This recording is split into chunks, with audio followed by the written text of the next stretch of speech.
भगवान जगन्नाथ क्यों हमेशा काले रंग में दर्शाए जाते हैं? क्या ये सिर्फ एक रंग ही है या कुछ अधिक? रंगों का हिंदू धर्म में एक गहरा संबंध है। हर रंग का अपना एक आध्यात्मिक महत्व है और यही रंग देवताओं के दिव्य गुणों के बारे में बताता है। अब सवाल उठता है कि भगवान जगन्नाथ का काला रंग क्या कहता है? हिंदू पौराणिक कथाओं में भगवान जगन्नाथ को भगवान कृष्ण का अवतार माना गया है। ये काला रंग उनकी व्यापक और विशाल प्रकृति का प्रतिनिधित्व करता है।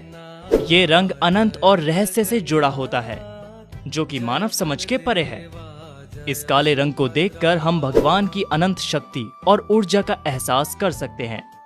भगवान जगन्नाथ इस रूप में प्रकट होते हैं क्योंकि उनके लिए ये सबसे आकर्षक और मनोरम रंग है, एक ऐसा रंग जो दिव्य शक्ति का प्रतीक भी है। तो अगली बार जब आप भगवान जगन्नाथ की मूर्ति को देखें तो इस काले रंग को सिर्फ एक रंग मत समझिएगा। जय जगन्नाथ।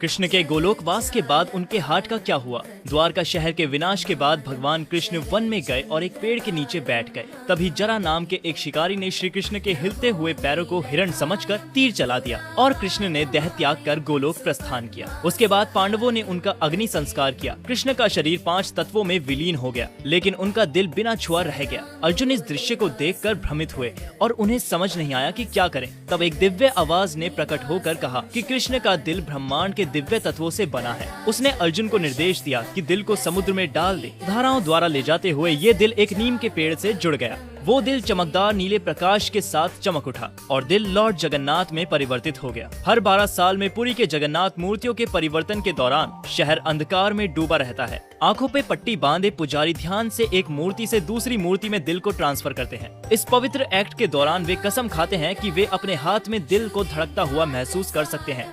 जय जगन्नाथ। ये कहानी है महाभारत की, जिसमें एक दिलचस्प पात्र है गांधारी का, जो धृतराष्ट्र की पत्नी थी। गांधारी चाहती थी कि उसके 100 बेटे हों और वो उनके पति धृतराष्ट्र के जैसे शक्तिशाली हों। ऋषि व्यास ने उसे ये असाधारण वरदान दिया और गांधारी गर्भवती हो गई। लेकिन 2 साल बाद कुछ अनोखा हुआ। गांधारी ने एक मांस के टुकड़े को जन्म दिया। यहाँ से कहानी और भी रुचिकार होती है। ऋषि व्यास, जो अपने गहरे ज्ञान के लिए जाने जाते थे, उन्होंने उस मांस के टुकड़े को 101 हिस्सों में बांट दिया।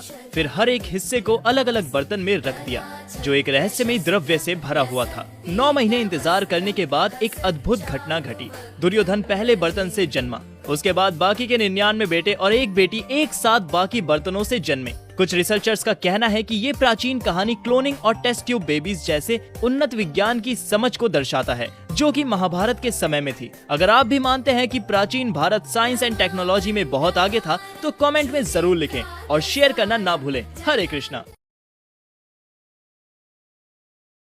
क्यों हर साल जगन्नाथ 15 दिन के लिए बीमार होते हैं? एक मान्यता है कि भगवान जगन्नाथ का एक सच्चा भक्त, जिसका नाम माधवदास था, उन्होंने अपनी पत्नी के देहांत के बाद अपनी पूरी जिंदगी भगवान को अर्पित करने का निश्चय कर लिया। भगवान जगन्नाथ अपने इस सच्चे भक्त को देखकर बड़े खुश होते थे और उन्होंने कई बार माधवदास को अपने दर्शन भी दिए थे। परंतु एक दिन माधवदास बीमार हो गए। बीमारी के कारण उनका बदन सूखने लगा। तब स्वयं भगवान ने अपने भक्त की सेवा की। बाद में जब माधवदास को होश आया, तब उनसे पूछा, प्रभु आप तो त्रिलोक के नाथ हैं, फिर आपने मेरी बीमारी को एक बारी में ही ठीक क्यों नहीं किया? आपको मेरी सेवा नहीं करनी पड़ती? तब भगवान ने मुस्कुराते हुए उत्तर दिया कि माधवदास, अगर तुम इस जन्म में इस दुख को नहीं भोगते तो तुम्हें अगला जन्म लेना पड़ता, और मैं ये बिल्कुल नहीं चाहता।